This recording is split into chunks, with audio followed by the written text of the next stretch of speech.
Welcome in. It's another edition of ACC Baseball Etc, presented as always by our friends at Pitch Logic, the system used by players, coaches, scouts, and instructors at all levels of play, from youth leagues to the big leagues. The easy-to-use and affordable technology makes the platform accessible to every player at every level. All the metrics and features used at the highest level. You can go to pitchlogic.com for more information.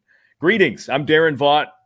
This is another in our preseasoning series of conversations with all 16 ACC baseball head coaches, which is still weird to say that number, but I'm glad to be joined by the head man for a long time now at the University of Virginia, Brian O'Connor. Coach Oak, good to see you. I love this time of year, by the way, Oak, because I get to see all these people that I haven't seen in forever, and we'll catch up and be like, hey, how are the holidays? It's almost time. You got to be ready now. How you feeling? So let me start with that. How are the holidays? How are we feeling about this spring that is fast approaching? The holidays were great, Daron. Thanks for having me on, and it was awesome. You know, we had a great fall with the team. They came back from Thanksgiving, connected with them a little bit, and then the way it works in college baseball, Daron, as you know, you're away from them for 4 or 5 weeks.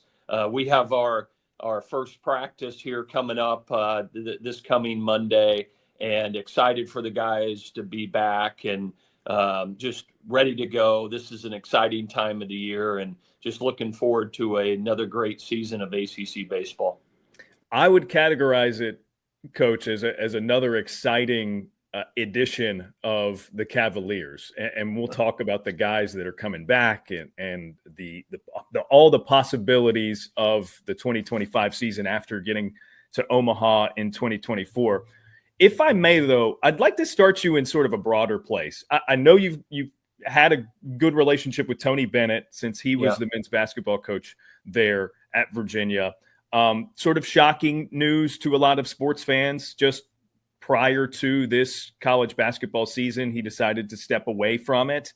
And maybe I'm painting with a broad brush when I talk about guys like him and Jay Wright and Jim Larinaga, who we just recently saw step away at Miami. And there are other factors, I'm sure, right? Everybody's individualized decision comes for whatever recipe of reasons that individual has. Yeah. But we've seen it a lot in college basketball.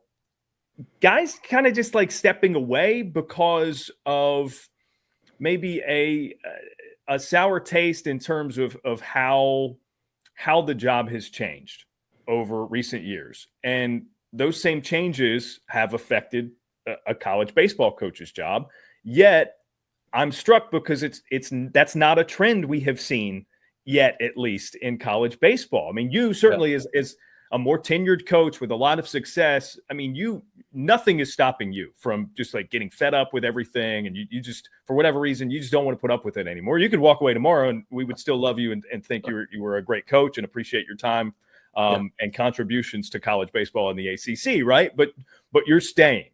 And I think that's the case for college baseball coaches. It's an interesting comparison to me. I wonder if you've got any thoughts about, maybe what's different about your situations as baseball coaches or what have you.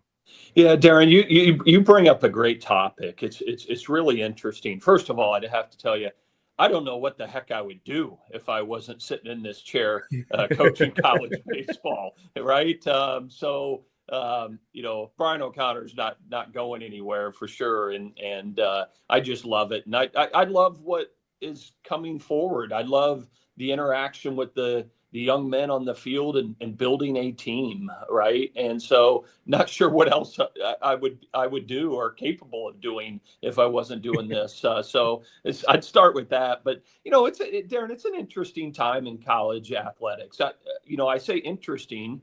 It's not a bad time in college athletics. It's just different, and it's all your view on how you look at it, with the transfer portal and NIL coming in 3 years ago and hand in hand at the same time. It's presented some challenges, certainly, to coaches. But you bring up a great point, Daron, that, you're not seeing it in college baseball. I really believe a big reason why you're not seeing it in college baseball is because college baseball coaches for the last 50 years have been wanting more for their players. What I mean by that is we have had 11.7 scholarships. We used to have 13. And when the NCAA did a 10% cut across the board, that's how we got to 11.7, right? And so we've been talking about more resources and funds for our players for years. So with the emergence of NIL and now this next year, the potential increase in scholarships, college baseball coaches are excited because for the last 3 years and moving forward, we're actually able to help our young men like we've never been able to help them before. So we're actually able to compensate some of them, a lot of them, in a better place than they were before. We've had guys that were all American catchers, first round draft choices that were on 50% out of state scholarships, right? And so now you can finally do some things to help them and their family. Certainly it presents its challenges that a player can jump and go to another school at any time they want and things like that. But I'll tell you where I'm at with my career is, it's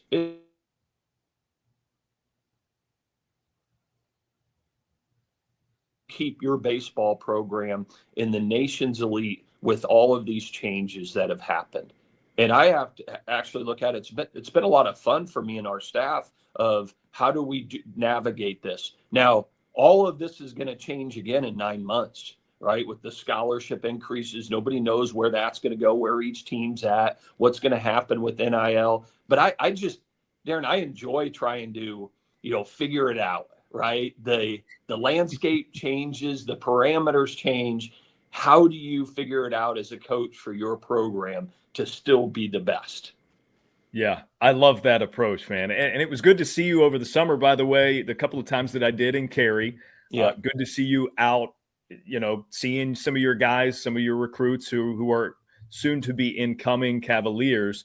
I'll ask one follow-up. How has it changed your calendar? Because that's among the frustrations that you hear across all of college athletics is that there's not much of an off season anymore. Yeah, there's not. There's no more week at the beach in August, right? That I didn't have that the last couple of summers. It just, you've heard the saying, Daron, it takes more. That's what it is. It just takes more. It takes more resources to compete than it did 3 years ago. And it takes more of your time and even more of a commitment, which I don't mind at all. And you got to look at that kind of November, December window to get your time now, because once the college baseball season's over, with the draft being in middle July, with the transfer portal, renewing of scholarships, everything, and then you start back up in the middle of August. There's not much time in the summer other than for recruiting, both high school players and transfer portal stuff. So it's busier, but listen, Cindy and I only have one child left at home. He's a high school junior. The other two are off and are professionals now. And so, your life goes through changes. So now actually I have the time that maybe I didn't have 20 years ago when the kids were younger. So, but I'd say as a blanket statement, Daron, it just takes more, right? If you're going to be really committed and have a high level program, it's going to take more of your time because of what's on your plate. For sure. That's all very well said. I appreciate you diving into the bigger picture topic there before we get into your Virginia team for this year. Man, I think obviously the trip to Omaha spells a successful 2024. It's with the transfer portal and kind of the new world that we're in now 2025 in college athletics, Coach, it's unusual to have the dearth of players that you have coming back. I mean, I think you would probably agree. I mean, it's quite the luxury, the guys that you have back. Now, of course, I'm sure in the case of, a Harrison Didowick, Jay Woolfolk, you would probably have preferred achieve their ultimate dreams and get drafted. Quite frankly, it was a shock to me that neither of them were. Jacob Ferentz even as well, who's going to be back. How much easier does that make this part of the year, a preseason, and getting everybody locked in when you've got guys back who have been there and done it?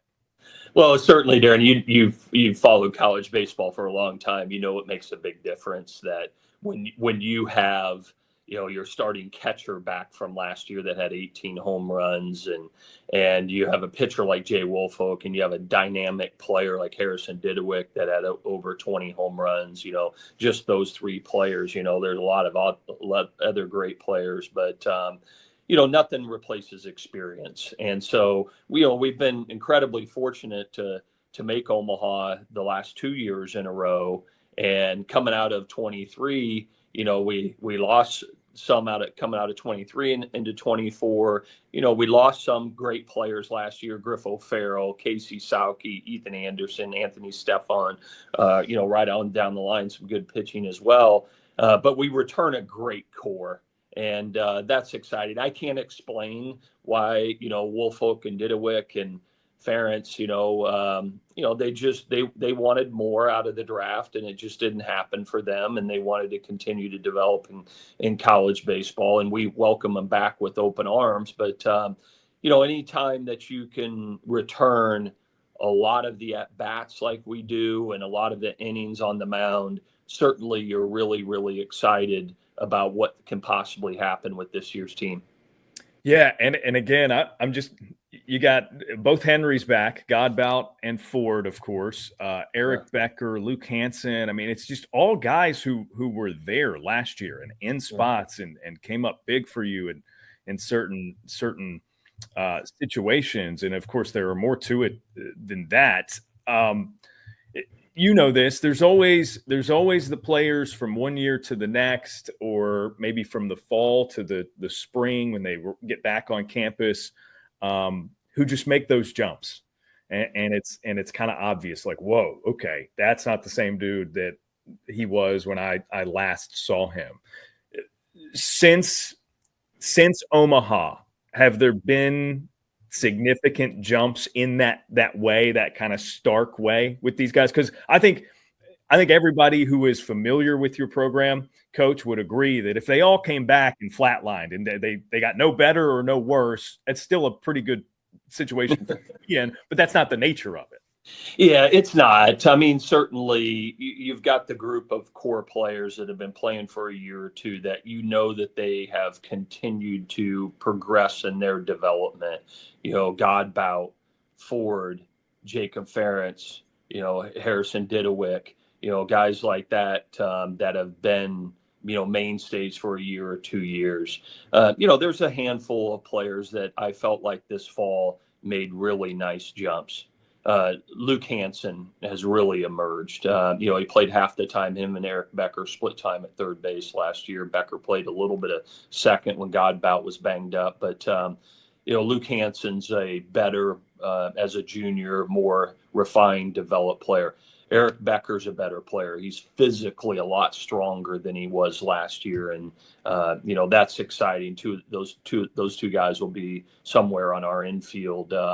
You know, Aiden Teal is a guy that you know, last year pitched for us quite a bit. Had a few at bats. Our outfield was tough to break into. But Aiden Teal went away this summer to the Northwoods League and really banged it around and had a great summer and had a terrific fall for us. He's an exciting, athletic, dynamic player that will play in our outfield. That's somebody that has really, really emerged for us. So, you know, you got the core guys that naturally they're going to continue to progress through the development system that we have here from position player standpoint. But then you got a couple of guys, like I mentioned, that have really stepped forward. We have a transfer two-way player by the name of Chris Arroyo that will be a left-handed hitter that will be a major presence in the middle of our lineup.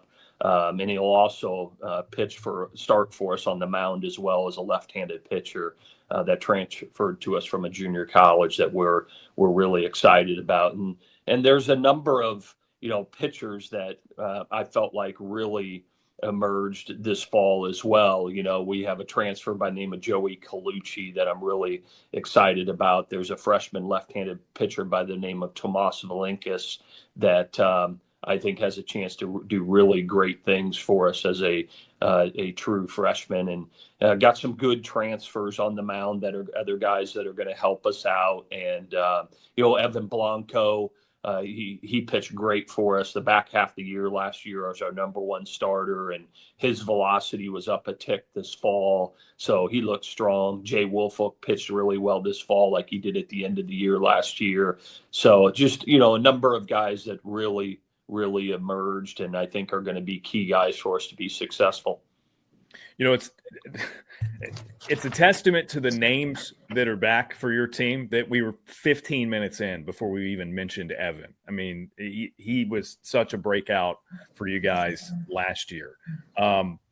With that in mind, what can we expect in terms of a pitching staff? Obviously, we've talked about Jay. What's the intent and how you might use him? Is that still TBD? He's been versatile over the years, and you've tried to work him into the starting rotation at times, and he's been successful in both, right? He has. He'll be in the rotation. The way he pitched down the stretch for us last year. Hey, listen, Daron, we wouldn't have been in Omaha last year without what Jay Woolfolk did last year as a starter for us in the NCAA tournament. Yep. And he earned that, and he pitched really well this fall. So I just really believe he's going to have a great, complete season for us, and I'm excited to watch that develop. And certainly we all know what Blanco's capable of doing in his emergence last year. As I mentioned, Chris Arroyo is a great option for us, a left-handed pitcher, to potentially be somewhere in that rotation. We have a second year by the name of Bryson Moore that pitched sporadically for us last year out of the bullpen as a true freshman. But he's a big, strong right-hander that's got a good arm, good feel for pitching. He had a nice summer and a nice fall. I look for him to really break out this year. And a big junior right-handed pitcher, Ryan Osinski, that pitched quite a bit for us out of the pen last year. And he's somebody that's really improved and tightened things up and gotten more consistent, and the velocity's better. So those are kind of the guys. I mentioned Colucci earlier.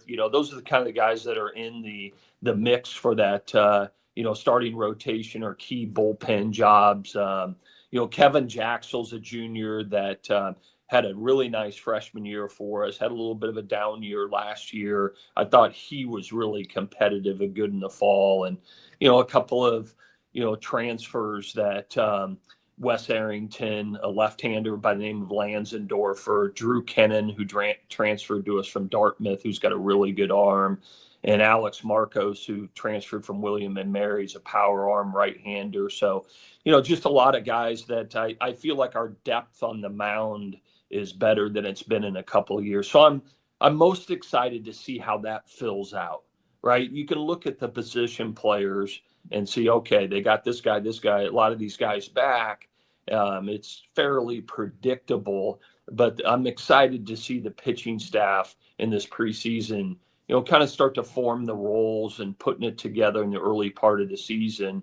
And that's what we did last year. That we had a great position player group last year, but it was the development and the emergence of the pitching staff throughout the year of putting guys in the proper positions to help us win consistently, and that's what made the difference in our run to Omaha.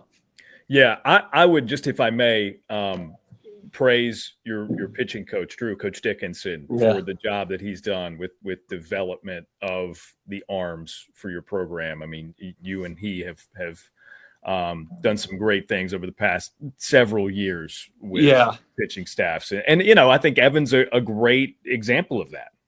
He is. Evan was a sophomore last year, started out the year in the rotation, the back part of the rotation, and was learning and continued to develop how to make those big pitches in key situations. And then, as we kind of hit the mid-season point and his innings started to stack up, man, it started to click, Daron, and he made a huge jump. The stuff didn't make a huge jump.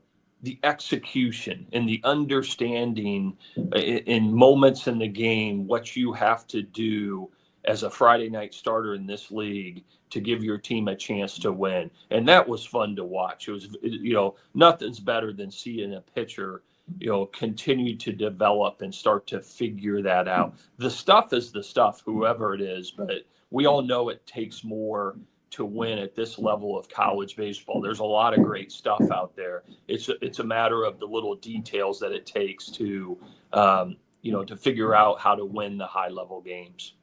No doubt. No doubt. You mentioned the transfers that you guys brought in. Yeah. This is sort of another pull back the scope a little bit. I'm always really interested because it varies from institution to institution, obviously. I'm interested to hear what sort of the bullet point list of things are that you guys look for in a transfer player. Like what are, whether it's intangible or something you can pinpoint with numbers or watching a guy on film. What are the 2 or 3 things that are absolutely necessary for a transfer player for you guys? Well, Daron, I'd first say they have to be the right fit. And what I mean by that is, I think anybody would say that, right? But what I mean by that for us is, our key in our recruiting is the development of the high school player. That will always be the foundation of our program and will continue well on into the future. Nothing replaces that. Bringing the young player in, having him play right away, Godbout, Becker, Ford, Didowick, right on down the line, and then having them for 2 or 3 years, depending on when they're draft eligible, and watching their development and their emergence in the program. Then what happens is, because of the draft, whether it be high school players, we lost 4 high school players to the draft last year that didn't come to school. Fortunately, we were able to sneak a few through. James Nunnally is a really talented left-handed hitting outfielder that's going to play a major role in our team this year. We're fortunate that we have James in our uniform, but what happens is you lose those 4 high school players, or, maybe you lose a couple of other guys off your club that decide that they want to go somewhere else to play college baseball. Then we backfill with guys out of the transfer portal, and it's more role driven. Okay, hey, we need 4 arms that can pitch out of the bullpen. All of a sudden we need a center fielder. 2 years ago we went and got Ethan O'Donnell out of Northwestern because our high school center fielder signed as a first-round draft choice with the Seattle Mariners. So we immediately had to pick somebody up that could step in right away. So it's more like role and spot fillers that we do on the back end of the recruiting process.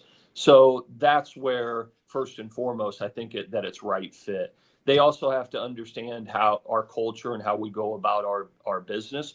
And then lastly, I'd say, hey, in the ACC, it takes a certain amount of talent. So you can't just get anybody that just wants to play here. They got to possess the skill set to be able to do it at this level. And so, that they're going to fit into our clubhouse. I brought up Chris Arroyo earlier that came to us from a junior college in Florida. He, through talking with him and getting to know him, just felt like who he was as a man and what was important to him in his baseball career really aligned with what we're about. And he's fit in great, as have the other guys. And I've really felt like, transfers over the years, even though we don't get very many of them, they have fit into what we do really, really quickly and have been great additions to our clubs. Yeah, that's good stuff.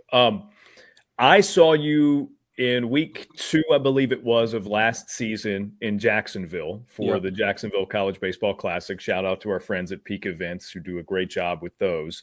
I'll be back in Jacksonville this year, so I'll miss you when you guys are at the Round Rock Classic that same very weekend.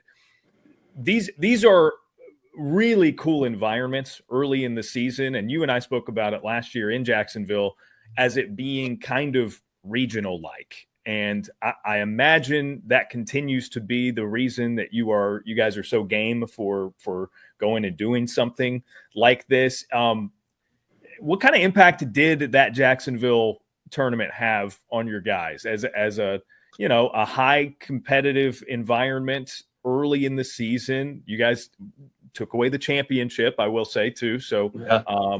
that's you mission accomplished as far as what you were trying to do there. But that seems like a pretty good precursor to set up an Omaha run for a team. It does, Daron. It's a great point. It was great down in Jacksonville walking away with that belt, that they give you for winning the championship. All right.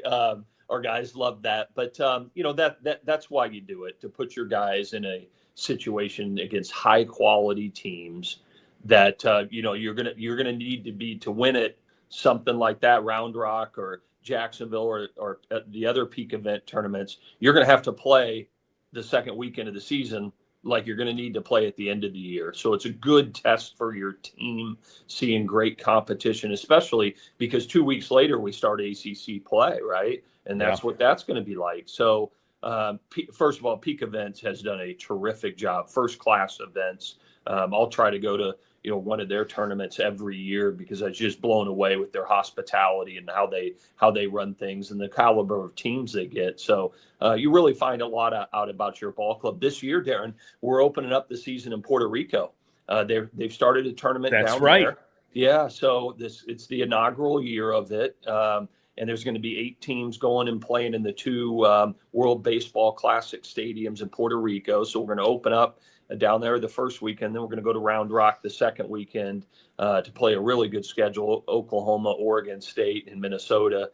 So that'll be a great tournament. Looking forward to that. But you're right. That's what it's like. It's challenging your club, kind of seeing what you've got before you go into ACC play. And you're able to walk away and say, hey, you win a weekend like this. This is what it's like and what you have to do to win a regional. Yeah. I had a lapse and forgot about Puerto Rico at the beginning of the season there. That's some good travel for your club early on, and some really, really stiff competition for 2 weeks. Yeah. That'll be awesome to check out. Let's end with your team on this. What we've talked about, things that excite you, that excite me, that should excite college baseball fans and Cavalier fans. Is there anything we didn't get to? What else excites you about this group? Oh, geez. Certainly we return a lot and all of that, but other teams have had that before. It hasn't necessarily went their way, right? It's a really good, hardworking group. They've connected really well in the fall.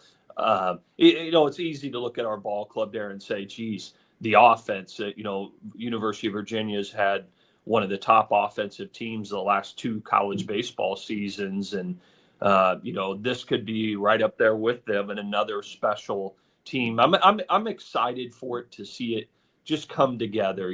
That's part of what I love of coaching is you got a group of young men, your team is your team. We can't go out on the free agent wire or, at the trade deadline and go grab somebody. I'm excited about the guys that we have in our clubhouse and in our dugout. And it's a matter of figuring out the pieces and how it works together to put the best team on the field every day. Ultimately, as you go through this journey, to put yourself in the best possible position NCAA tournament time and win at that time. But that's a journey. It's a 5-month journey to figure that out. And there's going to be some bumps in the road. And that's what I'm excited about, Daron. There's going to be days that we're going to get, punched in the nose. And I'm excited to see how this team steps up and responds and builds throughout the year to be in our best possible position at the end of the year. And like I had mentioned before, I'm excited to watch our pitching staff to develop. I think there's some really talented guys on that staff and figuring out the pieces of how it works together to be a high-level ball club. Yeah. I'm excited to see the dish packed again. It's just, one of the great sites in ACC baseball. I'm actually hoping to get up there and maybe do some games. So fingers crossed, maybe we can make that happen and I can bounce around a little bit more this year and make my way up to my home state, by the way, Virginia. That's right. Where I was born and raised, no doubt. So we'd love to have you. We'd love to have you come back home anytime we can get you up here. That would be great. But you brought up a good point. We're just so proud of our our environment we have here, our fan base. You know, every year over the last few years, our attendance has skyrocketed. We've had that promotion for a few years now that kids get into our ballpark free, 18 and under, and it's just brought a ton of families out here and has created a really, really exciting environment. No doubt. I'm so excited for it. Excited for it to start. What are we, not right around a month until the start of the season? Yeah. Coach Oak, always appreciate the time. Great to see you. I'm sure we'll be seeing each other and talking again soon as the season gets started here. Thanks, Daron. Thanks for having me on.